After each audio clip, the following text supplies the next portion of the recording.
প্রথমে দিল্লি, তারপর বেঙ্গালুরু। যাদবপুর কাণ্ডে প্রতিবাদের ঢেউ ক্রমেই আছড়ে পড়ছে রাজ্যের বাইরে। শনিবার রাজধানীর পর রবিবার গর্জে উঠল বেঙ্গালুরু।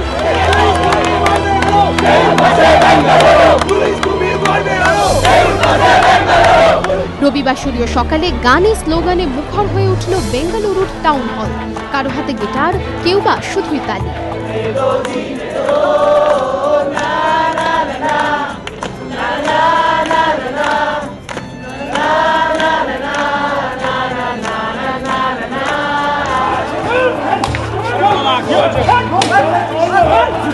নিজেদের বিশ্ববিদ্যালয়ে ঘটে যাওয়া এমন এক ঘটনায় বাকরুদ্ধ যাদবপুরের প্রাক্তনীরা।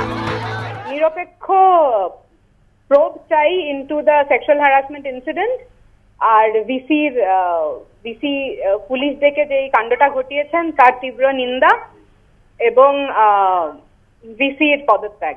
আমরা ইমিডিয়েট ভিসির অপসারণের দাবি করছি। আমরা চাইছি পুলিশ মন্ত্রী ইমিডিয়েট ক্ষমা চাক আমাদের কাছে, এবং একই সাথে আমরা স্টেটের সিস্টেমে এরকম চরিত্রকে ঘৃণা করছি। আমরা এটার এগেনস্টে প্রোটেস্ট করছি।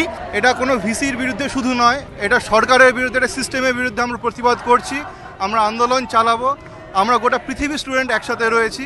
আমরা এখন ব্যাঙ্গালোরে, আমরা সম্পূর্ণ আমাদের সাপোর্ট জানাচ্ছি যাদবপুরের বন্ধুদের প্রতি। যাদবপুর কাণ্ডের প্রতিবাদে শনিবার কলকাতায় পথে নামেন পড়ুয়ারা। বৃষ্টি উপেক্ষা করে রাজপথ ভাসে জনস্রোতে। প্রতিবাদের আঁচ পৌঁছয় রাজধানী দিল্লিতেও।